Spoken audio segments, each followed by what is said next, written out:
یا صاحب الجمال و یا سید البشر،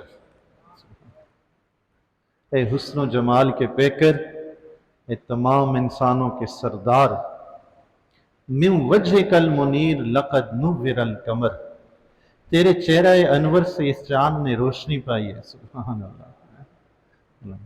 بزرگان دین بھی آقا علیہ الصلوۃ والسلام سے کیسی محبت کرتے تھے، کس طرح ذکر کرتے تھے، سبحان اللہ ہے۔ آقا علیہ الصلوۃ والسلام کا جب بھی ذکر خیر ہو، بندہ مومن زبان سے اس طرح ذکر کرے کہ دوسرے کے دل میں نبی کی محبت اتر جائے، سبحان، ایسے ذکر خیر ہو نا۔ تو فرماتے ہیں یا صاحب الجمال و یا سید البشر من وجہک المنیر لقد نور القمر، آپ کے چہرہ انور سے چاند نے روشنی پائی ہے۔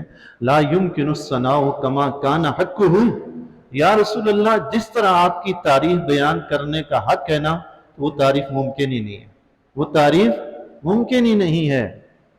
بعد از خدا بزرگ توئی قصہ مختصر، یا رسول اللہ آپ کی تعریف میں بس اتنا ہی کہتا ہوں کہ اللہ کے بعد اگر کسی کی شان سب سے بلند ہے تو وہ آپ کی ذات ہے۔ سبحان اللہ، کیا خوبصورت بات کی ہے۔ اس پروردگار کا لاکھوں کروڑوں اربوں بار شکر ادا کریں کہ جس پروردگار نے اپنے پیارے حبیب علیہ السلام کو شان بخشی، اس رب کائنات نے اپنی حبیب کی شان بیان کرنے کے لیے بھی ہمیں چنا۔ سبحان اللہ۔ رب فرماتا ہے رفعنا لک ذکرک، حبیب ہم نے آپ کے لیے آپ کا ذکر بلند کیا۔ پروردگار ہے، دیکھیں اللہ نے اپنے حبیب کا ذکر بلند کیا، کس کے لیے؟ فرمایا حبیب لکا، آپ کے لیے۔ سبحان اللہ، آپ کے لیے آپ کا ذکر بلند کیا۔ ذکر بلند کیسے ہوتا ہے؟ بزرگان دین بیان فرماتے رہتے ہیں، چھوٹی سی شارٹ کٹ بات عرض کر کے میں اپنے موضوع کی طرف آتا ہوں۔ ذکر بلند ہوتا ہے کہ کوئی کتاب میں کسی کی تعریف لکھ کے چلا جائے، کسی شعر میں اس کا ذکر خیر ہوتا رہے، کسی محفل میں اس کا چرچا ہوتا رہے، شاعری میں اس کا ذکر ہوتا رہے، نثر میں اس کا ذکر ہوتا رہے، یہ ذکر بلند ہونا ہے۔ کوئی 5 10 15 20 30 40 50 بندے 100 بندے بیٹھ کر اس کے نام کی محفل سجائیں تو اس کا ذکر بلند ہوگا کہ نہیں ہوگا؟ ذکر تو بلند ہی ہوتا نا۔ تو رب کا شکر ادا کریں، ذکر بلند رب نے کیا، اور دنیا میں اس ذکر کے بلند ہونے کے رب نے جو اسباب پیدا فرمائے نا، اللہ تبارک و تعالیٰ نے اس اسباب کے لیے ہمیں چنا۔ ذکر بلند اس نے کیا اور ذکر کرنے کے لیے ہمیں چنا۔ سبحان اللہ۔ اپنے حبیب کی ذکر کے لیے ہر کسی کو سعادت بزور بازو نیست تا نہ بخشد خدائے بخشندہ۔ کچھ چیزیں ایسی ہوتی ہیں طاقت کے زور سے نہیں ملتی، عمل کے زور سے نہیں ملتی، وہ رب اپنے فضل سے دیتا ہے۔ اس میں سے ایک محبت حبیب خدا ہے جو رب اپنے فضل سے دیتا ہے، ہر کسی کو نہیں ملتی، یہ رب اپنے فضل سے ہی دیتا ہے۔ آقا علیہ السلام کی مدح سرائی کے لیے آج ہماری پہلی محفل ہے۔ اس میں سے آج کے لیے جو موضوع میں نے منتخب کیا تھا، آقا علیہ السلام کی شان مبارک قرآن کریم میں جو اللہ نے بیان فرمائی۔ ہمارے بزرگان دین نے تو فرمایا الحمد سے لے کر والناس تک سارا قرآن حضور کی شان بیان کرتا ہے۔ ایک جملے میں بات کہہ دوں کہ بیان کیسے کرتا ہے، آگے نکلتے ہیں۔ قرآن تو سارا اللہ کے حبیب کی شان بیان کرتا ہے، لیکن اس قرآن میں سے میں چند باتیں آپ کی خدمت میں عرض کروں گا، کیونکہ سارے قرآن بیان کرنا اور سارے قرآن کے ذریعے حبیب خدا کی شان بیان کرنا یہ ہمارے بس میں ہے ہی نہیں۔ پہلے ہی عرض کر دیا لا یمکن الثناء کما کان حقہ، بعد از خدا بزرگ توئی قصہ مختصر، ہم تعریف آپ کی کر ہی نہیں سکتے، تو پھر کرتے کیوں ہیں؟ اس لیے کرتے ہیں تاکہ آپ کی تعریف کرنے والوں کے رجسٹر میں ہماری حاضری لگ جائے، اس لیے کرتے ہیں۔ کل قیامت کے دن جب میدان معاشر میں مخلوق خدا اٹھے، امت مصطفیٰ اٹھے، امت مصطفیٰ اٹھے، پتہ چلے کہ غوث الاعظم مسجد میں بیٹھے ہوئے کن لوگوں میں شامل تھے، رجسٹر کھولو، نکلے تو پتہ چلے حبیب خدا کا ذکر کرنے والے تھے۔ سبحان اللہ، اس لیے کرتے ہیں حاضری لگ جائے، جی، ورنہ ہمارے ذکر کرنے سے اللہ کے نبی کی شان بلند نہیں ہوتی۔ اعلیٰ حضرت رحمت اللہ علیہ بھی امام عشق و محبت ہیں، بات ہی جدا گانا کرتے ہیں۔ آپ نے فرمایا آقا علیہ السلام کے کپڑوں کو میلا گندا کہنا منع ہے، تو کسی نے عرض کی حضور آقا علیہ الصلوۃ والسلام زمین پر بھی تشریف رکھتے ہیں، تو اگر آقا علیہ الصلوۃ والسلام کے کپڑوں کے ساتھ مٹی لگ جائے تو پھر کیا کہیں؟ عشق و محبت کی باتیں نا جی، یہ نہ قرآن میں ملتا ہے لکھا ہوا، نہ حدیث میں ملتا ہے، جو امام احمد رضا خان نے بیان کیا۔ یہ عشق و محبت کی باتیں، امام مالک رحمت اللہ علیہ مدینہ میں ساری زندگی ننگے پاؤں چلتے رہے، انہوں نے قرآن میں پڑھا تھا کہ حبیب خدا کے شہر میں ننگے پاؤں چلنا ہے، حدیث میں پڑھا نہیں، یہ عشق و محبت کی باتیں ہیں جو دل خود سکھاتا ہے۔ اعلیٰ حضرت رحمت اللہ علیہ سے پوچھا گیا کہ حضور علیہ الصلوۃ والسلام تو زمین پر تشریف فرما آتے تھے، کپڑوں میں مٹی بھی لگ جاتی تھی، تو پھر کیا کہیں؟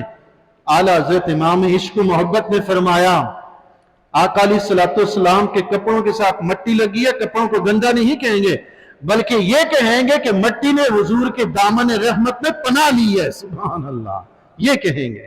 عرض کی نا حضور کا ذکر اس طرح کریں کہ سننے والے امتی کے دل میں حضور کی محبت اترے۔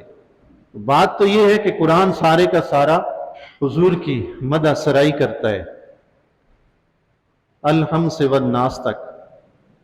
اس کے لیے چھوٹی سی بات عرض کر دوں، ورنہ سوچنے والا سوچے گا الحمدللہ رب العالمین، تمام تعریفیں رب العالمین کے لیے، یہ تو اللہ کی تعریف ہو رہی ہے، آپ کہہ رہے ہیں الحم سے والناس تک قرآن اللہ کے نبی کی تعریف ہے، یہ کیسے تعریف ہے؟ مالک یوم الدین، قیامت کے دن کا مالک ہے کون؟ اللہ تعالیٰ۔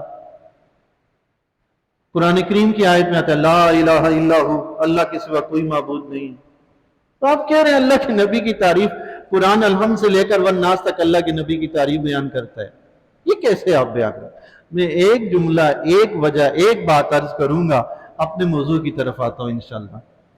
مجھے آپ یہ بتائیے گا، آپ سے پوچھتا ہوں، آپ جواب دے دیں، معجزہ اللہ کے نبی کی شان بیان کرتا ہے کہ نہیں؟ یہ بتائیں، معجزہ اللہ کے نبی کی شان بیان کرتا ہے کہ نہیں کرتا؟ بیان کرتا ہے نا۔ وہ معجزہ تو ہوتا ہی وہی ہے جو دوسروں کو عاجز کر کے رکھ دے، کوئی دوسرا اس کا مقابلہ ہی نہ کر سکے، جواب ہی نہ دے سکے۔ جب اللہ کے نبی علیہ الصلوۃ والسلام ایسا کام کریں جس کا کوئی جواب ہی نہ دے سکے، تو اللہ کے نبی کی شان تو بڑی نا۔ معجزہ اللہ کے نبی کی شان بیان کرتا ہے، اور قرآن کریم سارے کا سارا معجزہ ہے، الحمد سے لے کر والناس تک۔ الحمد کا الف بھی معجزہ ہے، اس کی لام بھی معجزہ ہے، ہاں بھی معجزہ ہے، میم بھی معجزہ ہے، دال بھی معجزہ ہے۔ اللہ نے چیلنج کیا ہے دنیا کو، اس وقت سے لے کر آج تک قرآن کی مثل لے کر آؤ، لیکن یہ قرآن اللہ کے حبیب کا معجزہ ہے، معجزے کی مثل آتی ہی نہیں، آج تک نہیں آئی۔ قرآن الحمد سے والناس تک معجزہ ہے، اور یہ معجزہ اللہ کے نبی کی شان بیان کرتا ہے، سبحان اللہ، شان بیان کرتا ہے۔ اللہ کے نبی پہ قرآن اترا ہے، سارا قرآن معجزہ ہے، تو معجزہ حضور کی شان بیان کرتا ہے، پورا قرآن حضور کی شان بیان کرتا ہے۔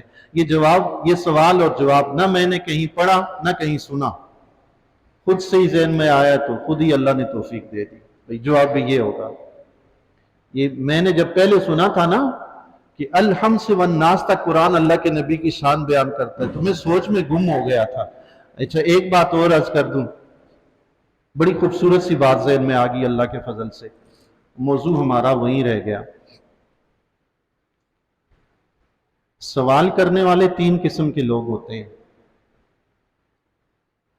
ایک سوال کرنے والا وہ شخص ہوتا ہے جو بات تو مان رہا ہوتا ہے، لیکن اطمینان قلب کے لیے سوال کرتا ہے کہ دل مطمئن ہو جائے، سوال اس لیے پوچھتا ہے۔ دوسرا شخص وہ ہوتا ہے جو حق کا متلاشی ہوتا ہے، وہ سوال پوچھتا ہے تاکہ بات کھل کر سامنے آئے اور میں حق تسلیم کر لوں۔ اور تیسرا شخص وہ ہوتا ہے جو سوال صرف اس لیے پوچھتا ہے کہ آپ کی توہین کرے، آپ کی تذلیل کرے، آپ کو تنگ کرے، صرف اس لیے سوال پوچھتا ہے۔ اس کا مقصد نہ حق قبول کرنا ہوتا ہے نہ دل کو مطمئن کرنا ہوتا ہے۔ میں تینوں کی مثالیں آپ کے سامنے رکھتا ہوں۔ مثال کے طور پر پہلا وہ شخص جو اطمینان قلب کے لیے سوال کرتا ہے، بات تو مان رہا ہوتا ہے لیکن سوال اس لیے کرتا ہے کہ دل مطمئن ہو جائے۔ حضرت ابراہیم علیہ السلام اللہ کے نبی ہیں، اللہ کو مانتے ہیں کہ نہیں مانتے؟ مانتے ہیں۔ رب کریم کی بارگاہ میں عرض کرتے ہیں رب ارنی کیف تحیی الموتى، اے میرے رب مجھے دکھا کہ تو مردوں کو کیسے زندہ کرتا ہے۔ اللہ تعالیٰ نے فرمایا قال اولم تؤمن، اللہ نے فرمایا اے ابراہیم کیا تم ایمان نہیں رکھتے؟ حضرت ابراہیم علیہ السلام نے فرمایا بلا، کیوں نہیں یا اللہ، ولیکن لیطمئن قلبی، مولا میرا ایمان ہے، تو مردوں کو زندہ کرتا ہے، لیکن اپنی آنکھوں سے دیکھ کر دل کو اطمینان دینا چاہتا ہوں، ایمان کو تازگی دینا چاہتا ہوں۔ سبحان اللہ۔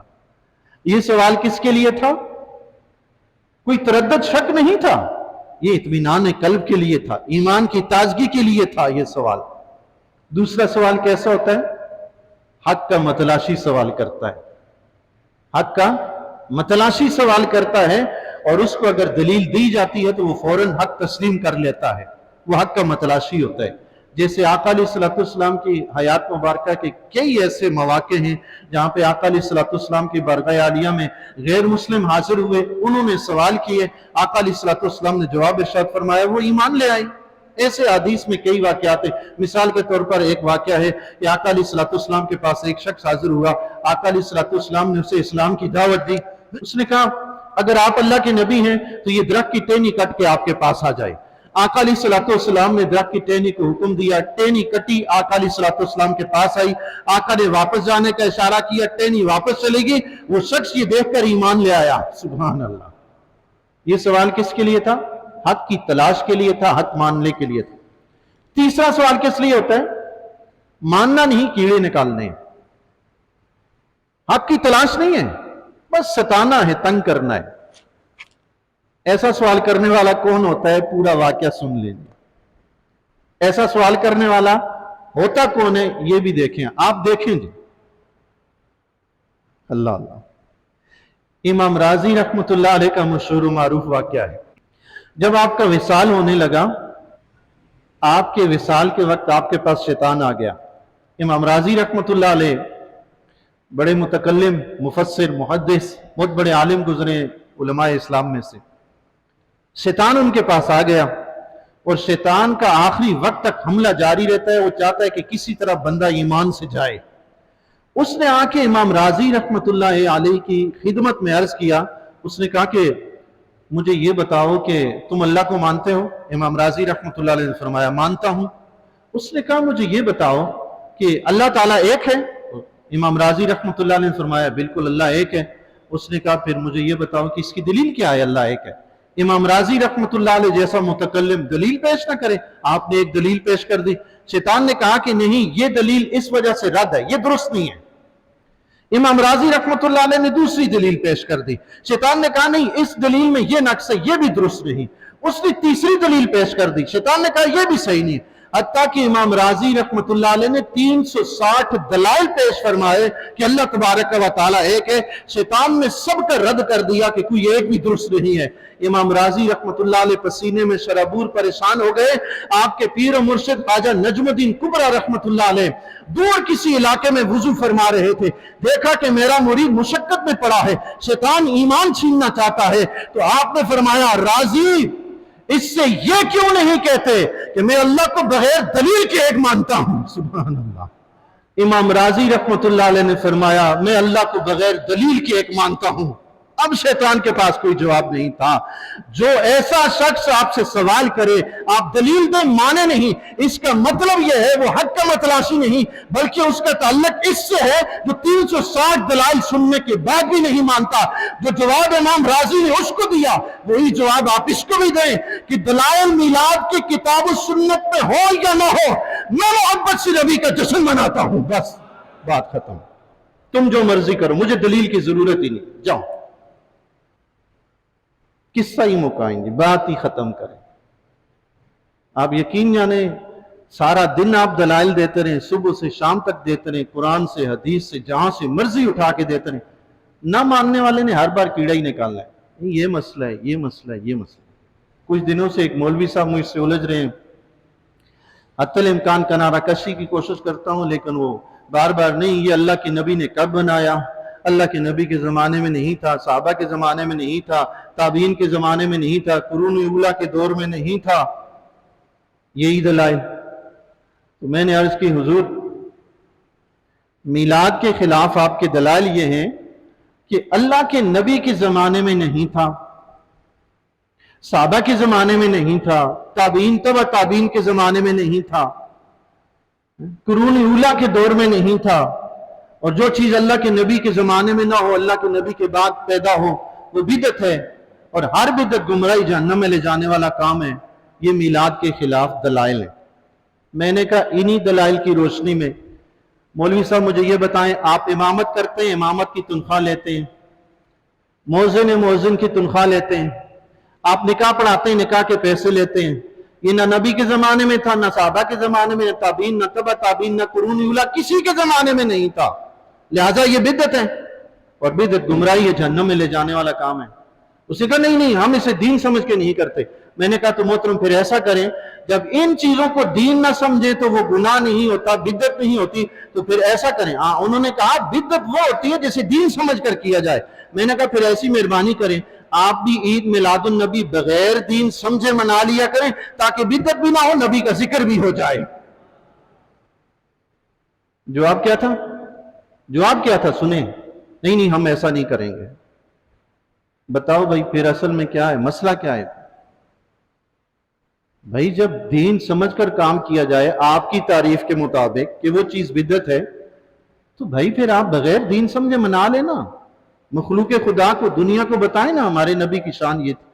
اب یہ کام کرنا نہیں، کرنا نہیں ہے، تو بات پھر کہاں پہ آ کے ٹکی کہ یہ وہ شخص ہے جو 360 دلائل مانگنے کے بعد بھی نہیں مانے گا۔ اس سے ہمیں الجھنے کی ضرورت نہیں، اس سے ہم یہ کہیں گے ہمیں کسی دلیل کی ضرورت نہیں، ہم اپنی محبت رسول میں یوم ولادت رسول مناتے ہیں، بات ختم۔ بس آقا علیہ الصلوۃ والسلام کی وہ ہستی ہے۔ ایک چھوٹی سی مثال عرض کروں، محلے کوچے میں کسی نوجوان کی تعریف اس کے دوست احباب کرتے رہے، اس کی شان بڑھے گی؟ یہ بڑا اچھا ہے، ایسا ہے، ویسا ہے، فلان کی شان بڑھے گی؟ کیا بڑھے گی؟ نہیں بڑھے گی بھائی۔ دوست ہے، دوست کو اچھا کہہ رہا ہے تو اس سے شان کیا بڑھے گی؟ لیکن اگر اسی اسٹوڈنٹ کو اس کے استاد کہہ دیں کہ یہ اتنا لائق، ذہین، فطین، ایسا ویسا ہے، تو استاد کی تعریف کرنے کی وجہ سے اس کی شان بڑھ جائے گی، اس کی شان بڑھ جائے گی۔ آقا علیہ الصلوۃ والسلام کی ذات گرامی وہ ہے، دنیا میں مخلوق میں کوئی آپ کا استاد ہے ہی نہیں۔ جس نے آپ کو پڑھایا وہ پڑھانے والا وہ ہے جس کی کوئی مثل اور مثال ہی نہیں ہے۔ رب کائنات نے اپنا شاگرد، اپنا جس کو رب نے پڑھایا نا، رب نے اس کو بھی ویسا بنایا جس کی نہ مثل ہے نہ مثال ہے۔ سبحان اللہ۔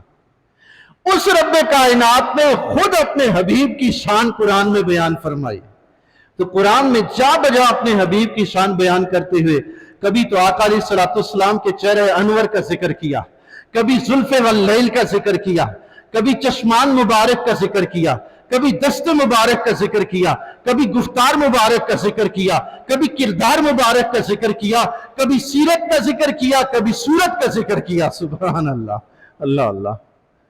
حبیب علیہ الصلوۃ والسلام کی ذات گرامی ایسی جن کی تعریف رب کائنات نے آپ کے اعضاء کی بھی ایک ایک تعریف بیان فرمائی۔ سبحان اللہ۔ رب کائنات نے آپ علیہ الصلوۃ والسلام کے چہرہ انور کا ذکر فرمایا تو فرمایا وَالضُّحَىٰ، قسم ہے دہا کی۔ اس کا لفظی ترجمہ چاشت ہے۔